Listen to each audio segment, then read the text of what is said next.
Coming up on the Sky News Daily with me, Niall Paterson. The children's home in Norfolk, run by a controversial Danish school, now suspected of being a cult. Just a warning, we will be discussing suicide and allegations of abuse of children. Donald Trump is heading back to the White House. Together we can truly make America great again. We are in for an unpredictable but fascinating 4 years. And we're going to be following every twist and turn for the first 100 days. We'll be bringing you the latest updates and analysis first thing every morning. So join me, James Matthews. Me, Martha Kellner. And me, Mark Stone. For Trump 100, every weekday at 6 a.m, wherever you get your podcasts. It was called the Small School at Red House, ostensibly a children's home in Norfolk catering for kids in care. It was run by a controversial Danish school chain, now suspected of being a cult. Its former pupils allege physical and sexual abuse. Sky's Alice Porter has spoken to victims and been to Denmark to try and track down those in charge. Alice, this school in Norfolk, tell us a bit more about it.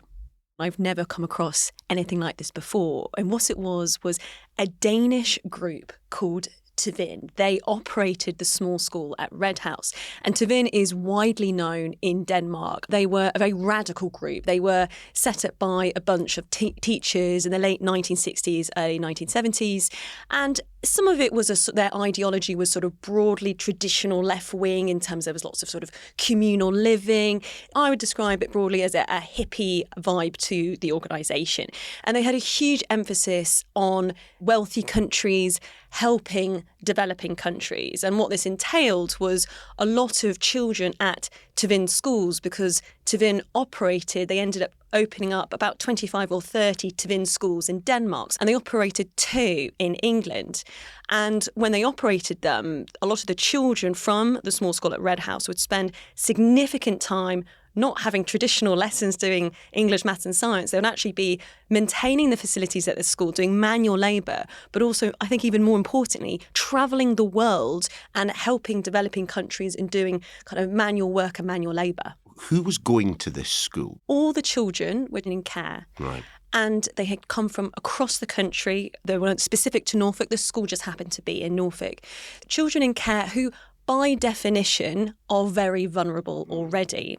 So we know local authorities were paying £3,000, £4,000 a month to send a child to the small school at Red House. Now, that was in the 1980s and 90s, okay? It's a lot of money. And what we know is that the Charity Commission ended up doing an investigation into the home because there were concerns that money that should have been going to the charity, this was a charity-run home, were in fact being moved into the private pockets and private company of Tvind's leaders. And that was something that played out in Denmark. And that's why the Charity Commission did this investigation into it in the UK, as they were concerned that there were similar concerns that were being raised in Denmark. On top of this Tvind group, some accusations around it being more akin to a cult than an educational charity. The accusations that we've heard of Tvind being a cult largely have come from the students themselves, because whilst unfortunately, what we've heard over the years of sexual abuse allegations, physical abuse allegations in children's home isn't anything new. What was very striking about this home is the psychological abuse, and that involved often public shaming. And one of our victims I spoke to, who we called Kyle, he described children being placed on a chair in the middle of a hall, and children and staff would come up to you and smack you over the head, shake you, he said, and I quote, beat you into submission. So there was this sort of collective group shaming that allegedly took place. I suppose non-traditional curriculums, nothing new, but it crosses the line, doesn't it, amongst the people that you spoke to, and gets very much into the arena of abuse. Yes, and I think it's also worth pointing out, yes, the unconventional teaching methods, that's out there already. But most of those children left without any qualifications. None. Kyle, he left unable to read and write. So you're dealing with a very vulnerable cohort of people, but between them, we are not aware that almost any of them have a GCSE. Wow. The school was having regular inspections, so it does really beg the question of how they were able to operate for so long, let alone the 43 people who've now come forward saying that there was physical, sexual abuse, and those are the ones we know of.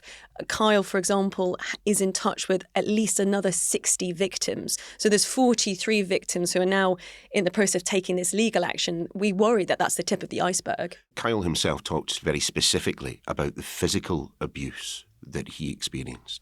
Everything was terrifying in that school. It was not a nice environment. It was horrible to live there.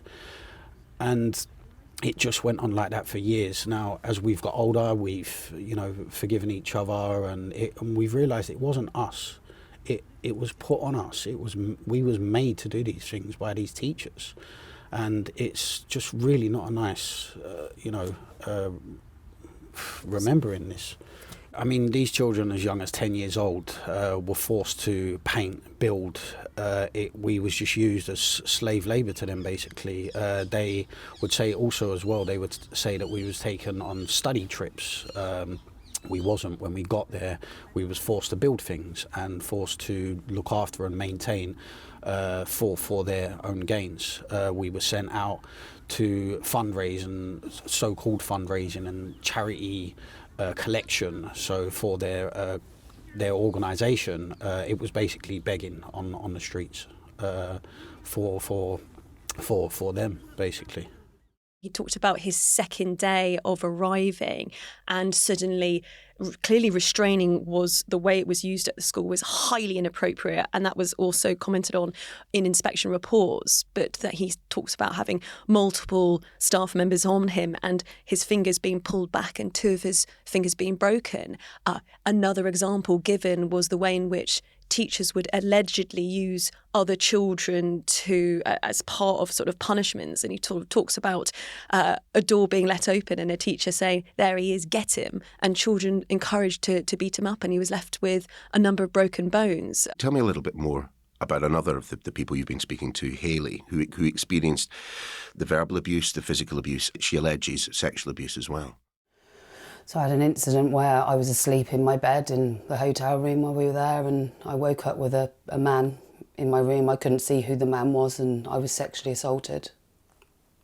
And when I went and told the teacher, they told me I was lying. And I'd had to point out who did it, and I didn't know who did it. Yeah, I was raped. And when I told the staff, it was just brushed under the carpet as if nothing had happened, that I was lying. What kind of impact did that have on you? That I was a liar. I lived my life thinking I was a liar. No one would ever believe anything I said. She alleges about a rape while she was actually in India. And these children travel the world. And what's interesting is everyone I've spoken to, they hated it. They absolutely hated it. Because A, it wasn't their choice. And B, I think there was then a further sense of isolation that they couldn't get away. What was it that they didn't enjoy about these trips? This wasn't just a quick week jolly somewhere. They were for months at a time going to places like India and building toilets. These were vulnerable children who were allegedly being abused, who obviously had difficult backgrounds, who were spending 2-3 months of the year in Africa, India, travelling by bus to these locations and then doing manual labour. So you can understand why many of them have really spoken so negatively about it. And in Hayley's case, she alleges there that she was raped, woke up being raped in the middle of the night. Whilst on one of these trips, where she would have presumably thought that she was protected, that she was guarded, safeguarding protocols were in place. But no, she raised it with a member of staff and she was not believed, and so told to go back to bed. What did these complaints ever amount to? Surely someone at some point looked at this school. I mean, you said it was receiving regular inspections. Well, we know Norfolk Police have done 2 investigations into allegations of abuse, but no one's been charged. They did travel to Denmark in 2017 and interviewed people there, but no one has ever been charged. But I think what's concerning for the victims is no one's ever been held to account.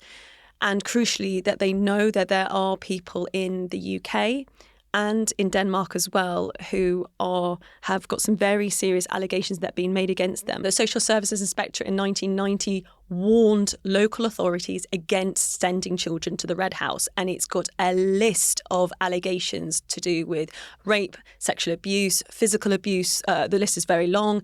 We've also gained access to an inspection report from Norfolk County Council, which shows that they were aware by 1994 of at least 20 victims who'd made allegations. And so this is there in black and white. And I think what really begs the question is how the home was able to continue to operate up until 1998. That was several years, at least, after the relevant local government and government departments would have been handed this information. I suppose this begs the question, given that the overwhelming majority of these Tvind schools were in Denmark, is whether or not we hear similar cases of abuse at those schools. Interestingly not. And when I went to Denmark and I spoke with an associate professor from Copenhagen University who's done a huge amount of work studying Tvind, and he says that Tvind in Denmark is not associated with widespread child abuse. It is associated, most importantly, with what then became the kind of financial misconduct, which ended up being in this huge drawn-out legal case that went to the High Court in Denmark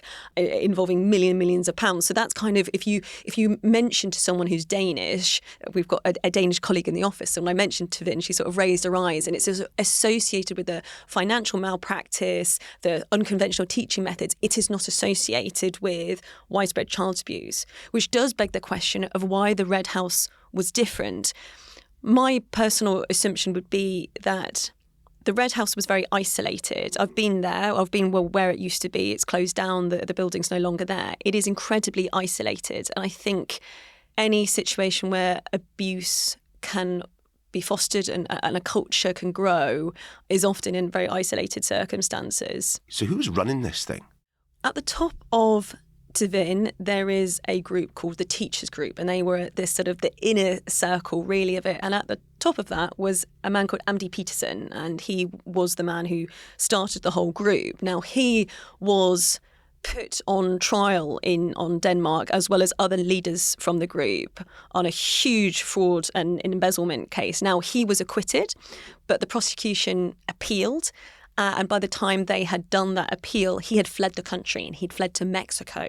And it's understood he still remains in Mexico. And he is still wanted by not only Danish authorities, but also the FBI as well, because it's important to stress that this issue of the financial malpractice, this went beyond Denmark. This became international because Tvind, as well as operating all these schools in Denmark, they also operated multiple aid organisations, which sort of works with what I was explaining about going to India, the kind of what appeared to be the philanthropic work that they were doing. But they were making a significant amount of money on aid projects all over the world. And that was one of the reasons why they got into so much trouble. This group has clearly distanced itself from its former leader. But going back to that time, I mean, I can understand the kind of the references to a cultish quality to it. I mean, this teachers group, they were expected to sacrifice quite a lot, weren't they? Yeah, they were. They were expected. If you joined the teachers group, you effectively were meant to join for life. And what that entailed was you were meant to submit all your money to the group. Your salary was also meant to go directly to Tvind. And we know that was the case, for example,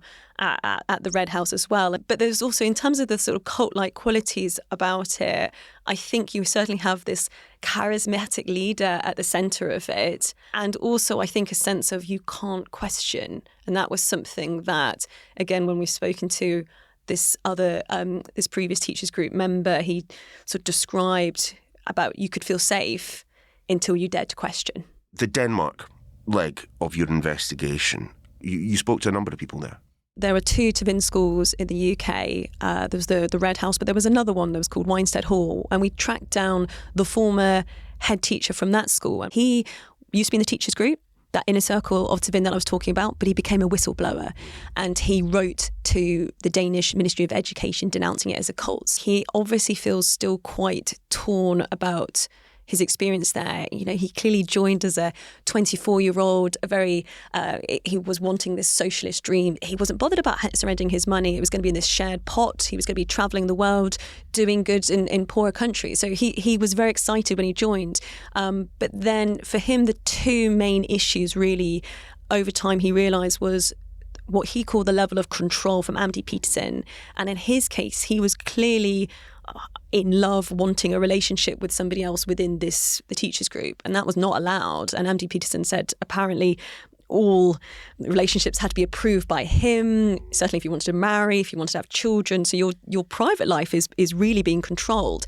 But he also became aware of the financial situation relating to the two Tvind schools, and he said he was not happy with money that was meant for children in the UK being funneled out to Denmark, and he left. And then we also tracked down a former head teacher from the Red House. Now, he is still working at where Tvind began, and it is a site in West Denmark, and it is operating as a teacher training college. And we tried to speak to him, and he wouldn't speak to us on camera, but he's denied physically abusing any children in his care or knowing about any abuse by staff at the school.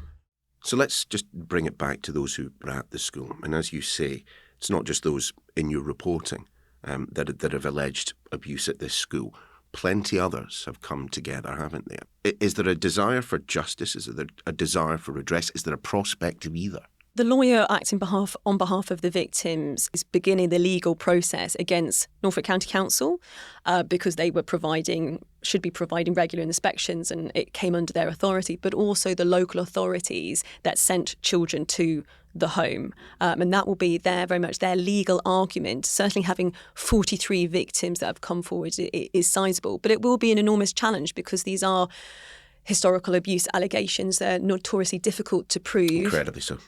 And it would be a huge challenge for the lawyer representing the victims. But for them, it's difficult because there are two issues at play. On the one hand, it's important for them that there is this legal action because they want people held to account. They want local authorities to say, you were failed in some way. But also there is an issue about the money as well, because if they are compensated, we are dealing with people who were in care, who left with unable to read and write in some cases. It's unbelievable. Hayley, when I spoke to her, it was really interesting because she appeared quite tough, and she sort of warned me before the interview began. She said, "I'm not going to get emotional." And I said, "Okay."